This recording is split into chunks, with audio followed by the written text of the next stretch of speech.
Mesdames et messieurs, Carte Afrique TV commence par une première interview de cette deuxième journée avec Monsieur Khaled Bettayeb, représentant Monétique Tunisie. Monsieur Khaled, bonjour. Bonjour, Merci d'avoir accepté notre invitation.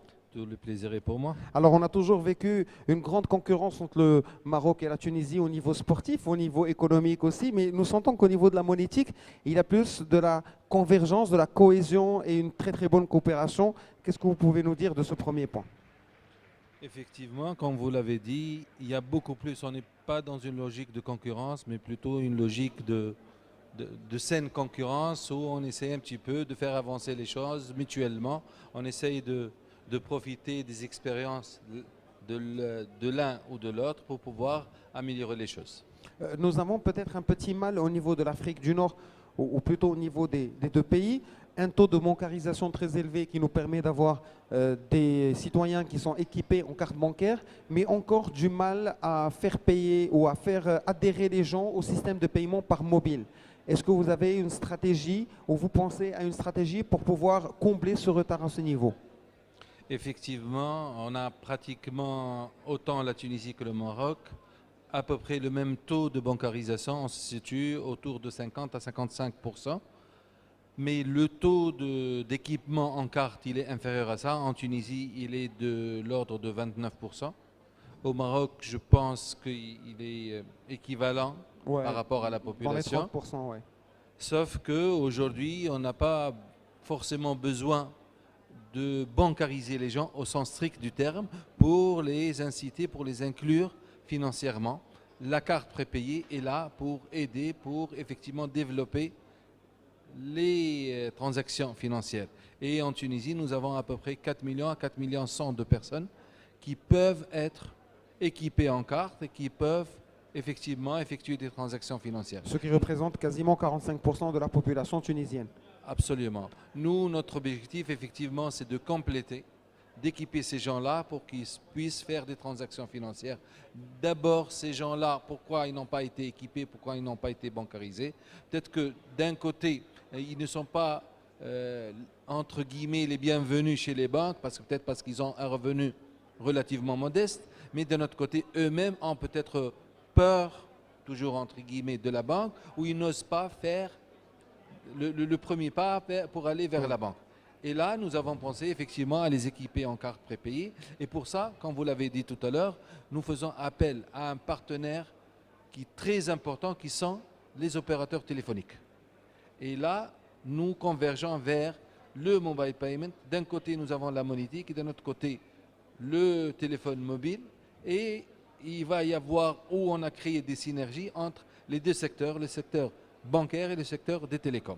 Je vois aussi qu'il y a un peu de réticence vu la tradition ou la culture du maghrébin en général. On traite beaucoup avec le cash et ceci, puisque certains domaines ne sont pas structurés, qu'il y a de l'informel, influence directement le niveau du produit national brut qui est mal estimé dans les deux pays.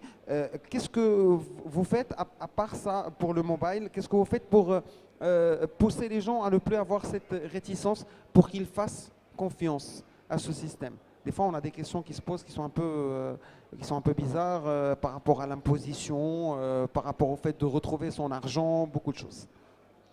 En fait, ce n'est pas tout à fait une question de confiance, c'est beaucoup plus une question, je dirais, de besoin. Est-ce que la carte aujourd'hui ou le paiement, que ce soit à travers un TPE ou à travers le téléphone mobile, incite ou répond aux besoins de la personne, du citoyen ou pas? Nous avons compris que d'abord, d'un côté, il faut qu'il y ait des cartes. Mais d'un autre côté, il faut qu'il y ait des gens qui sont des commerçants qui acceptent la carte, quel que soit le terminal utilisé. Et nous avons réfléchi et nous avons pensé qu'aujourd'hui, il y a une bonne frange des commerçants qui sont déjà équipés. Ces commerçants-là sont beaucoup plus, on s'est rendu compte qu'aujourd'hui, ils sont beaucoup plus orientés vers les activités touristiques. Forcément, la monétique, elle est venue d'abord répondre à un besoin des touristes. Et d'un autre côté, nous avons vu que d'autres activités qui mériteraient ou qui répondent à un besoin du consommateur, qui sont pour certaines activités équipées, telles que la grande distribution, puisque l'alimentaire Oui. représente une bonne partie je dirais, du panier du Du consommateur. panier du consommateur pour les ménages surtout. Absolument, mais il y a d'autres activités qui sont relativement équipées, telles que les commerces de l'habillement, Les des chaussures, restaurants. les parfumeries, la restauration.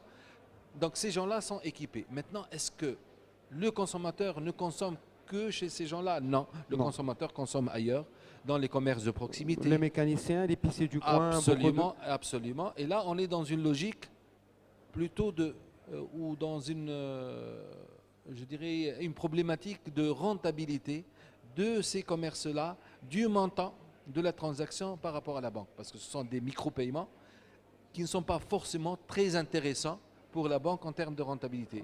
En tout cas, le plus important, c'est que vous êtes en train de travailler sur la bonne infrastructure, la bonne manière de faire les choses. Et quand le marché aura la maturité qu'il faudra, il trouvera que les personnes travaillant sur la monétique avaient déjà un pas d'avance. Donc vous êtes, entre guillemets, avant-gardiste par rapport à cela.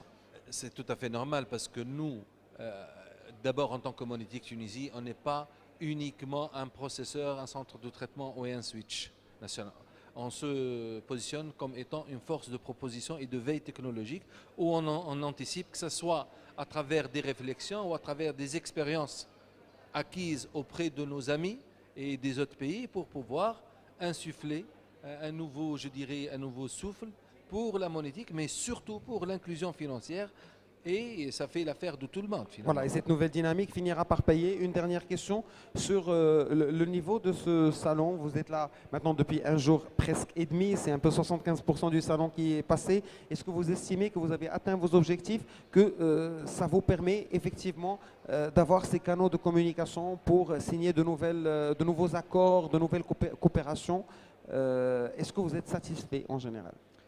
Globalement, oui, parce que d'abord, ça nous a donné la possibilité d'abord d'exposer nos points de vue, notre vision et notre stratégie, mais aussi de rencontrer nos amis ici de tous les pays africains qui sont présents, mais aussi de pouvoir présenter notre offre commerciale.